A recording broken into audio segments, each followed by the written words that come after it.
Assalamualaikum warahmatullahi wabarakatuh.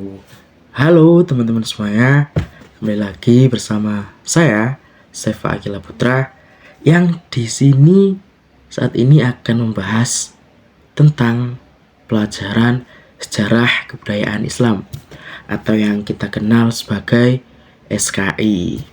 Lah, pada mata pelajaran kali ini kita berfokus atau tertuju pada suatu tema, yaitu Piagam Madinah. Apa sih yang menyebabkan Piagam Madinah terjadi? Latar belakangnya seperti apa? Bagaimana isi Piagam Madinah? Dan apa-apa aja yang dapat kita petik dari Piagam Madinah itu tadi. Nah, setelah ini akan kita bahas bersama-sama. Sebelum menuju pada itu tadi, apa sih Piagam Madinah? Piagam Madinah yaitu perjanjian yang tertulis oleh Rasulullah SAW yang bertujuan untuk menyelesaikan suatu konflik atau permasalahan di Madinah pada kala itu di tahun 622 Masehi ataupun 1 Hijriah. Perjanjian ini untuk menstabilitaskan suatu masyarakat dan menjaga keamanan di kota Madinah itu sendiri. Sebelum lebih jauh atau panjang lebar, maka dari itu, mari kita simak penjelasan latar belakang sampai ibroh pada nantinya di pelajaran SKI kali ini mengenai Piagam Madinah. Oke, check it out. Mengenai konflik yang terjadi di Madinah, itu yang latar belakangi ada 3 golongan.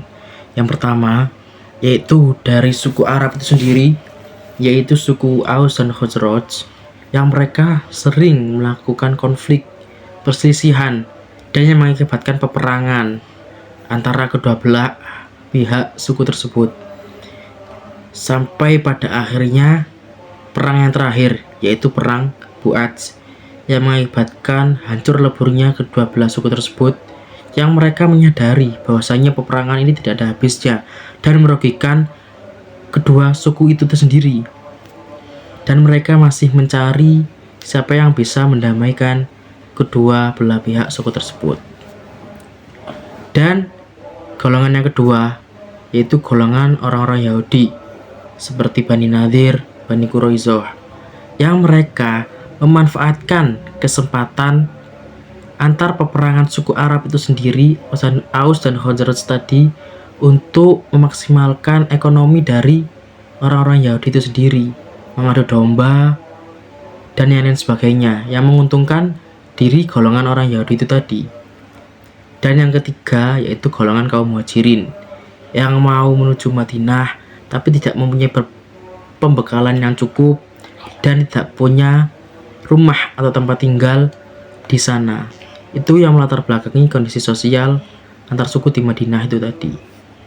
Dari banyaknya latar belakang konflik perselisihan yang terjadi di lingkungan Madinah, mereka mencari siapa sih yang bisa memperdamaikan, persatukan umat di Madinah itu tadi.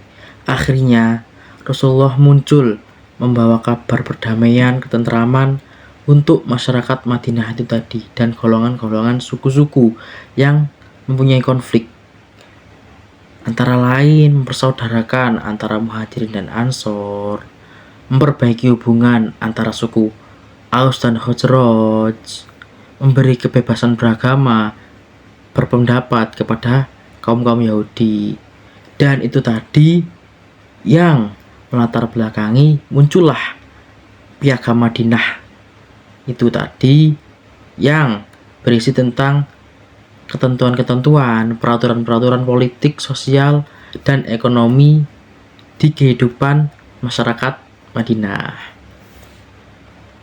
Oke, di sini langsung kita bahas mengenai isi dari Piagam Madinah itu sendiri, yang berjumlah 10 bab dan terdiri dari 47 pasal. Di sini kita bahas langsung mengenai dari bab 1 sampai bab 10. Yang bab 1 itu meliputi tentang kesatuan umat.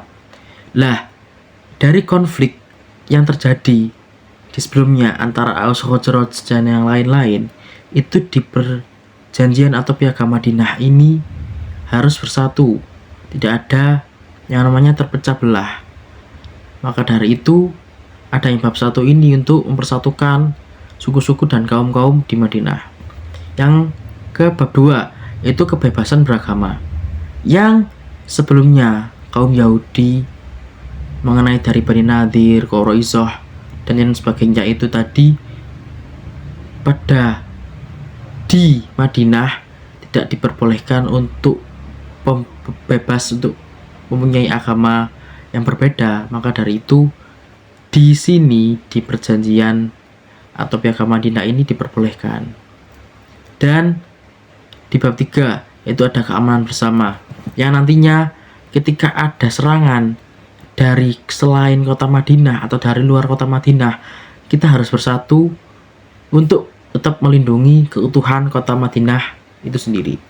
Dan yang keempat itu ada keadilan dan hukum. Kita tetapkan, kita setarakan antara hukum-hukum yang ada di piagam Madinah itu agar mempunyai sama rata, tidak ada perbedaan di antara suku-suku dan kaum-kaum. Ratakan antar suku dengan suku yang lainnya, tidak hanya terfokus pada beberapa suku yang punya ekonomi lebih aja begitu. Pada bab 9 adanya perdamaian dan penyelesaian konflik. Perdamaian dan penyelesaian konflik di sini itu tidak hanya terfokus pada di suku-sukunya saja, tapi di kota Madinah itu sendiri. Ketika ada konflik, ada perselisihan, harus diselesaikan secara bersama. Lah, yang terakhir yaitu pada bab 10 kepemimpinan Rasulullah. Walaupun Rasulullah memeluk agama Islam, tapi Rasulullah membebaskan umat lain atau suku lain untuk mempunyai agama lain. Dan Rasulullah di situ juga mempunyai wewenang politik yang lebih tinggi dibanding kaum-kaum yang lain. Maka dari itu Rasulullah punya misi dan strategi untuk memberikan era baru di kota Madinah itu sendiri dan membuat semakin baik kota Madinah di zaman Rasulullah. Nah, dari serangkaian pelajaran yang kita dapat dari piagam Madinah itu tadi, mulai dari latar belakang, kenapa sih piagam Madinah itu terjadi, sampai isi pada piagam Madinah. Lah, dari itu tadi kita bisa mendapat ibroh atau pelajaran yang dapat kita petik dari piagam Madinah. Karena piagam Madinah itu sendiri tidak hanya sebagai dokumen politik saja, tapi juga sebagai acuan untuk bernegara dan bermasyarakat juga. Lah, ibroh-ibroh apa sih yang dapat kita petik? Itu salah satunya ada persatuan dalam keberagaman. Jadi kita dalam bernegara itu harus juga saling padu, saling satu untuk menciptakan keberagaman dan tidak membeda-bedakan antara suku yang satu dengan suku yang lainnya. Dan yang kedua juga ada kebebasan beragama dan toleransi. Di dalam bernegara juga kita tidak boleh mendiskriminasi ataupun mengharuskan suatu suku untuk ikut agama paling banyak di negara tersebut. Tidak boleh, kita memberi kebebasan dan saling menghargai antar umat beragama. Yang ketiga juga, poin yang ketiga ada keadilan dan persamaan hak. Lah, kita juga tidak boleh menghakimi cuma salah satu kaum aja, satu suku aja, tapi juga kita membuat peraturan harus adil sama rata, tidak membeda-bedakan. Seperti itu. Dan juga kita harus memenuhi hak-hak yang seharusnya mereka dapat, harus kita berikan. Dan yang keempat itu juga ada menjaga keamanan dan stabilitas masyarakat. Menjaga keamanan di sini tuh seperti apa sih? Lah, dari yang poin satu tadi persatuan, maka dari itu kita menciptakan sebuah chemistry atau hubungan yang saling mengikat agar kita sama-sama menjaga negara kita, kehidupan kita untuk lebih baik lagi. Ketika ada apa-apa yang menyerang dari negara kita, kita harus berkorban demi negara kita itu tadi. Dan yang terakhir, ibroh yang terakhir yang dapat kita petik adalah kepemimpinan yang adil dan bijaksana. Seperti halnya Rasulullah yang memiliki sifat tersebut, Maka dari itu, kita harus menjadi pemimpin.